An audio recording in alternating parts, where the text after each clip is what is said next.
So I just realized that I haven't really talked about the new reveals of the main set outside of the Tuesday reveals. And that means we have quite a lot of cards that we haven't even talked about. And we just built up quite a big catalog of stuff that we need to analyze. So I thought, why not do that right now and talk about these new reveals.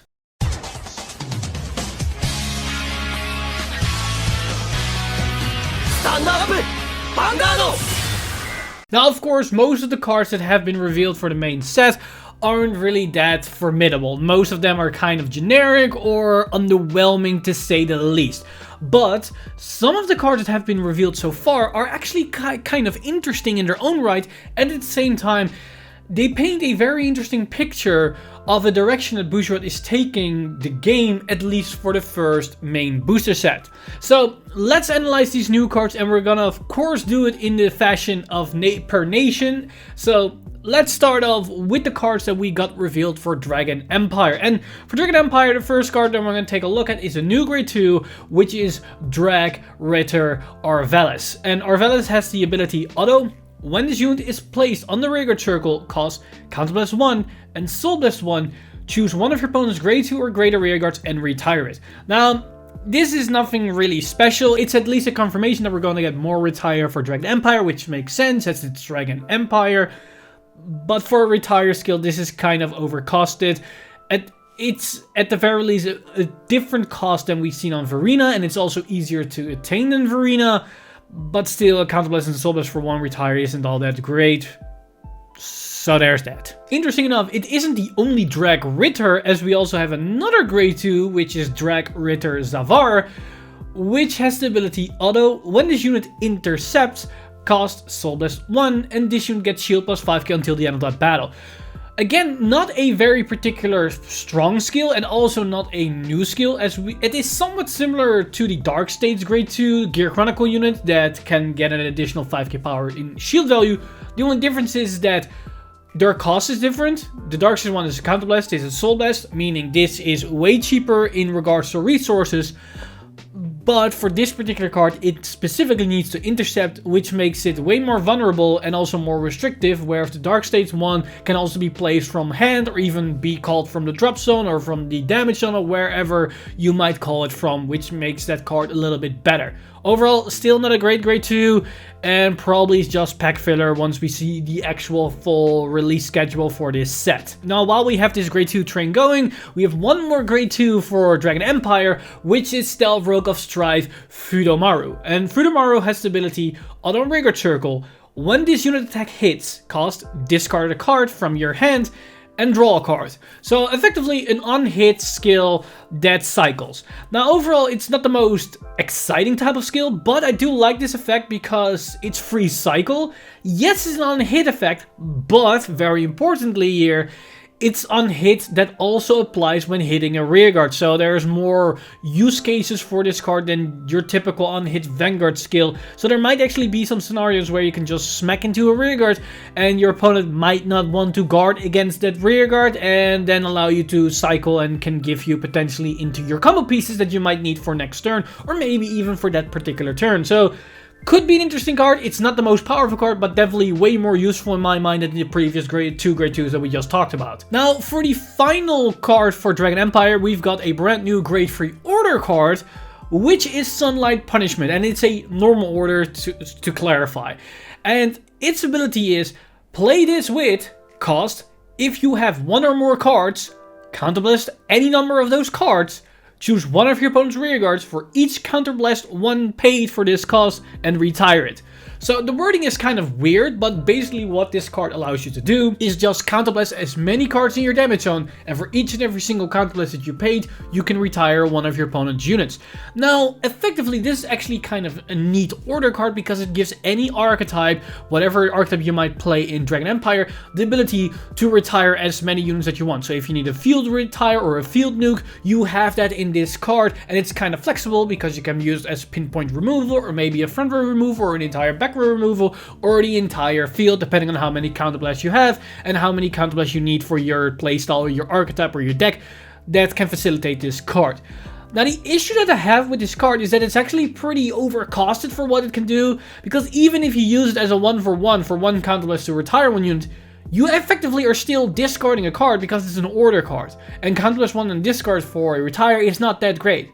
Now if you are adding it up and you maybe say counterblast 3 and discard a card for a retire 3, sounds a lot better because the discard cost is then split in 3 segments for every single retire. But at the same time, counterblast 3 is kind of a heavy cost. So depending on what deck you might play, there might be maybe future potential if you have a deck that can countercharge through the roof. But overall, this is a niche option that might or might not see the actual play. Now, if we go to the other side of the pond and we enter Cater Sanctuary territory, we start off with a Grade 3 order because, of course, they have another Grade 3 order, which is Swinging Swords of Judgement. And this card has the ability, play this with cost, Soul Blast 1 Grade 3, choose one of your opponent's rear guards. Your opponent puts all of their rear guards in the same column as that rear guard on the bottom of their deck in any order. So effectively you have a 1-for-2 here as you lose 1 card in hand to send potentially 2 cards on the bottom of your deck, so you remove 2 cards from your opponent's side of the field. Now that's actually a pretty good trade-off. The only issue is that you need to Soul Blast a Grade 3, which means it's relatively slow as you probably as fast as is on turn 4, which is not ideal in that circumstances. But mind you, Cater Sanctuary has this Gold Paladin Grade 3 unit that can put itself into the soul. So effectively, you could do this on your very first Grade 3 turn if you have access to that other card, and then it turns into a 2-card combo, which effectively is a 2-for-2 trade with your opponent. The only upside is that you also have that extra 10k power onto your unit. So for 2 cards from your hand, you can remove 2 cards from your opponent's side of the field and give a unit 10k power, which potentially can restand with Bastion, so you get even more value off it. Now that's actually a pretty interesting combo and could be pretty good, but that means that this card is only as useful if you also are going to run that Gold Paladin Grade 3. If you're not going to play that card, then this order card significantly becomes worse because it's pretty much too slow in most circumstances. But mind you, if you're up against Dragon Empire and they have a Overdress unit, then suddenly this becomes a 1-for-2 trade into a 1-for-3 trade, as the Overdress unit counts as 2 cards. So there might be more value to it, but that depends on the matchup itself. Now, of course, talking about Cater Sanctuary, they got, of course, more Grade 3s. And one of those cards is Darkstained Dragon. And this dragon has the ability, act on Rearguard Circle. If you have 3 or more Grade 3 units, cost Soul Blast 2, and all of your Grade 3 units get boost until the end of turn. Now this is again a very interesting effect for Cater Sanctuary, because Cater Sanctuary already is going to run a lot of Grade 3s if you're going to play the Bastion route. And that means that if you have an overload amount of Grade 3s in your hand, then they become kind of useless if you cannot boost with them. Now this card actually turns them into boosters, and because Bastion gives a passive 2k power buff to all your Grade 3s, that means your Grade 3s are also substituting as 15k boosters, just like the Grade 2 itself. Which is interesting, as it allows you to make 30k columns, so if you went first, that's a very aggressive push against 10k Grade 2s on your opponent's side of the field, especially with the whole restand capabilities thrown into the mix. The only issue that I have with this card is that it's Soul Blast 2, and you need to pay that cost turn after turn if you go into the long game, and probably you cannot sustain that all too much. Yes, we have the Gold Paladin Grade 3 that can give you a bit of soul, but I'm not so sure if that's enough to facilitate this card in the long run if we don't have other cards that also utilize soul to some extent, like the order card that we just explained. But of course you can opt to not play that order card and go for this Grade 3, but then you don't have the spot removal in certain matchups that might have a critical instance where you need to have that spot removal available to you. So that depends on how the meta is actually going to shape. But overall, it's a pretty interesting Grade 3 that might or might not see play. I think it will see play, but maybe not as a staple 3 to 4 off, maybe more as a tech choice of a 2 off in certain scenarios where you can utilize this effect the most efficiently. Now, as for the final Cater Sanctuary card that we've got, this is a big one, because this is the first triple R that we see that supports one of the main starter decks outside of just the triple Rs that we see that are creating a brand new archetype. And that Grade 3 is Heavenly Sword of Gorgeousness, Elden. And Elden is a very interesting card because of its effects, because it has the ability auto. When this unit is placed on the rearguard circle, cost Counterblast 2 and Soul Blast 1, choose a card from your hand and call to the rearguard circle. If you call the grade 3, draw 2 cards. But it also has the ability, auto and rearguard circle, when this unit attacks, if you have 3 or more grade 3 units, this unit gets power plus 5k until the end of turn. Now, if you add this all together, it is a card that allows you to draw 2 cards when he enters the field, and he can give an extra 5k power to the board for the cost of 2 Counterblast and a Soul Blast. Now, if that does sound familiar, that's probably because the order card from the starter deck for Cater Sanctuary is effectively the same, as it's an order card that for the cost of 2 Counterblast allows you to draw 2 cards and give a unit plus 5k power. So this is basically a unit version of that order card, but I'm gonna tell you right now, this is 10 times better than an order card for various reasons. First off, the order card isn't Counterblast 2, it's Counterblast 2 and discard 1 because you lose the order card itself. And this unit is Counterblast 2 and Soul Blast 1. That Soul Blast is much cheaper than the discard, because you actually keep a card in your hand, and in this case you keep a card onto the board. You actually get a body when you resolve that effect, and it's a grade 3 body, a 13k body, which is really strong and works with the archetype. Now on top of that, this unit can get the 5k power buff turn after turn after turn, so you can actually gain more value over the course of a game if this unit sticks onto the board, unlike the order card that once you use it, it's out of the match and you don't get extra value. And at the same time, if you resolve that order card, you can no longer resolve any other order card if you have another order card in your deck and you actually wanted to use the other order card in that same turn. So that's the reason why this card is way better than the order card and actually synergizes with the whole deck. And at the same time, it synergizes with the previous grade 3 that can get all of your units boost, because this effectively becomes a 20k beater with Bastion.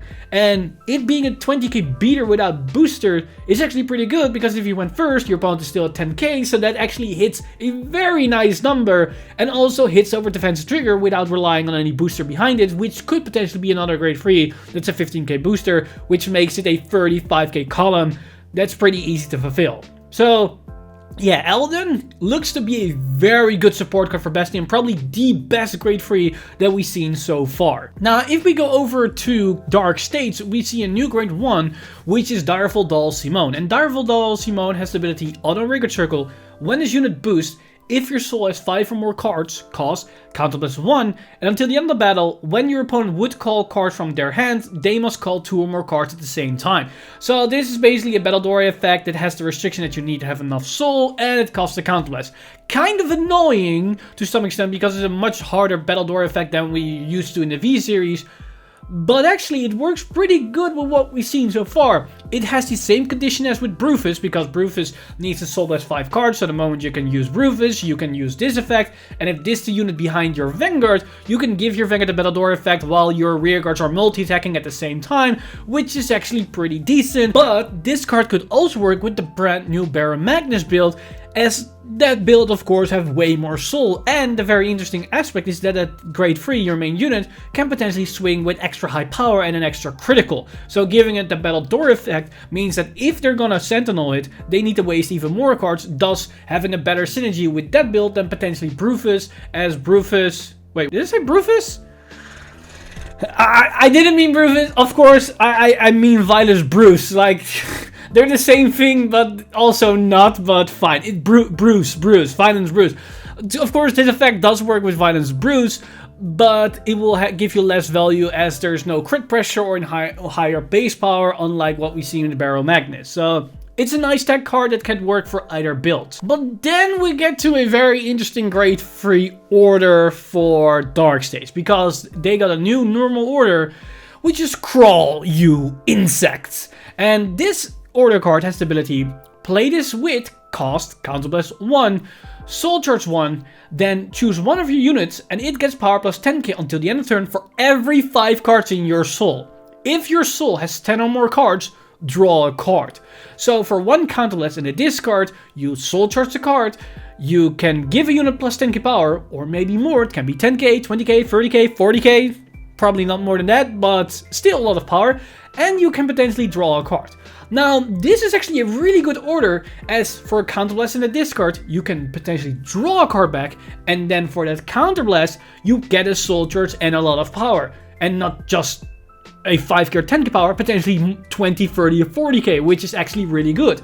And interesting enough, this synergizes with both Violence Bruise and Barrow Magnus. For Violence Bruise, this works really nicely because your rearguards restand. So if you have 5 soul, you can give a rearguard 10k power and it will restand so he can swing twice with an extra 10k power. But you can soul charge a lot of cards. You can potentially reach the 10k soul, thus giving a rearguard plus 20k, and it restands so it swings twice with an extra 10k. But then we get to Barrow Magnus, and Barrow Magnus will generate a lot more souls, so it's very much likely that you can easily get a 20k power, but maybe even a 30k power. Sure, your multi-attacking comes from the soul, so you cannot give it to your rearguards and attack twice with extra power. But what you can do is give this extra power to your Vanguard and then combine it with the Great One that we just talked about and giving your Vanguard the Battle Dory effect, thus forcing your opponent to PG it because it's way too high and it comes with the extra critical. And if they do not, then they're probably gonna die because it's very hard to guard such a deck unless they of course have the over trigger in hand. But then because of the Battle Dory effect, they still waste 2 cards instead of 1. So this could be a very nice tech option for either Violence Bruise and Barrow Magnus. Now, if we keep this order trend going, we have one more normal order, but not for Darkseid, but for Stoicheia, as we got a brand new grade 3 order card, which is the Curse Soul Wriggles in Agony. And this order card has the ability, play this with cost, Soul Blast 2, look at the 4 cards on top of your deck, choose up to 1 unit card from among them, call to the rearguard circle, and discard the rest. If it is on Alchemagic, call to 2 cards to rearguard circle instead of 1, and all units called with this order get power plus 5k until the end of turn. So this order card, you probably will always resolve it with Alchemagic because it's a great free order card and you get way more value out of it, because Soul Blessing 2 for just 1 unit with extra 5k power is not that great. Sure, you fill your drops in a little bit, but still not that ideal. Now getting 2 units and both getting 5k power and then filling your drops in with 2 extra cards is a lot better. And combining this with the other order cards that we've got, we can give our field or a lot of units extra 10k power, or maybe add another Soul Blast on top of it and resurrect another unit from the drop zone, so effectively together can create an entire field out of nowhere, is actually pretty good. The only issue that I have with this order card, and basically the whole nation itself with Stoicheia, is that we see more and more Soul Blasting effects and Soul Blasting cost, but still no soul charge. So we might have a predicament here where resources are going to be very scarce for the archetype or for the deck, and they might not be able to resolve a lot of skills as long as they don't get any more soul charge. So hopefully they're gonna get at least something that allow them to fuel these effects, because they look pretty damn spicy. But besides that, we also got a grade 3 normal unit for Stoicheia, which is Hydraulic Ram Dragon. And a Hydraulic Ram Dragon has the ability on a rearguard circle, when this unit attacks a Vanguard, if an order card is in your bind zone, this unit gets power plus 5k until the end of the battle. So basically, have you use Alchemagic, then it becomes an 80k beater. Nothing special, it's a decent beater for what it is.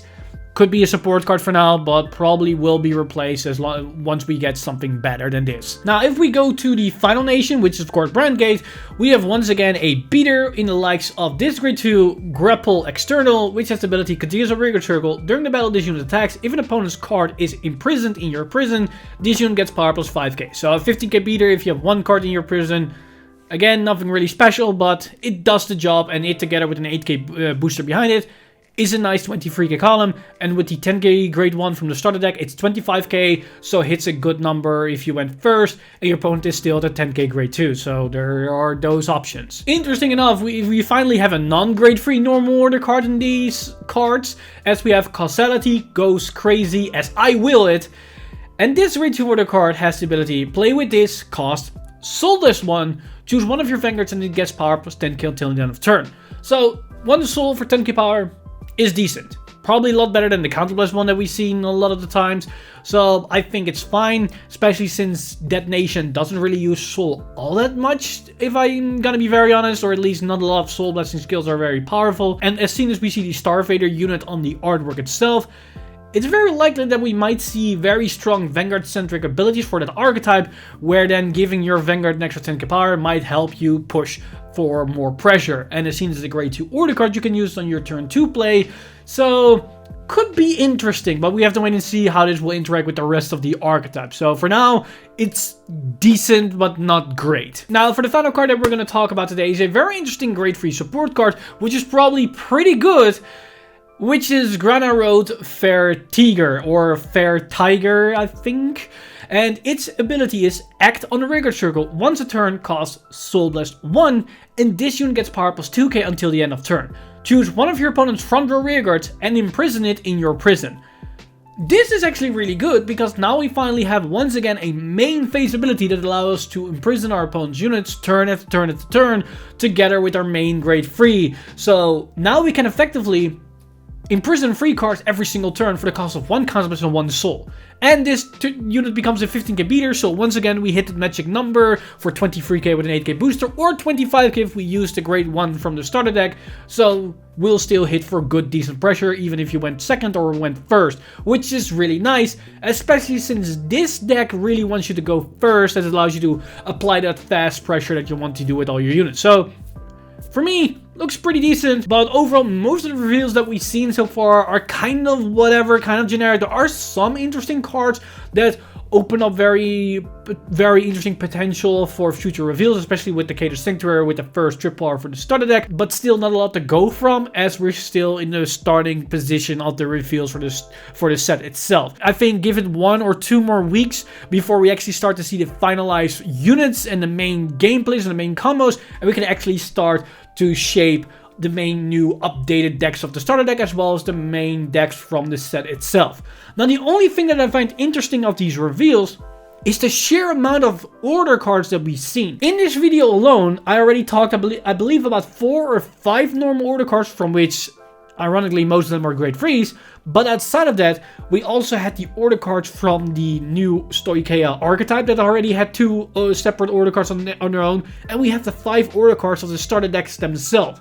So those are quite a lot of orders that we've seen right at the get-go in the first couple of products for Overdress. So I'm kind of curious how this will shape up the future reveals. Then we're going to see even more order cards, as we also see non-rare order cards, and we see common so far. So might we see double Rs or triple R order cards? Who knows? These are just speculations. It's an interesting observation that I've made in the last couple of weeks with all these reveals, and I'm kind of curious of what that will bring for the future reveals and for the future of the game itself. But with it said, let me know in the comments down below what you guys think of these first reveals for the first main booster set, which is of course Genesis of the 5 grades for Overdress. Are you excited for some of these reveals? Are you excited for a particular archetype or nation that we've seen so far? Let me know all your thoughts in the comments section down below. As always, this video has been brought to you by our lovely patrons over at patreon.com/VanguardInsider. You guys are amazing. If you do want to support the channel or everything that's happening on the channel, you can simply go to patreon.com/VanguardInsider and become a patron today. But with that said, I'm Mr. Time Leap, and I see you guys in the next one!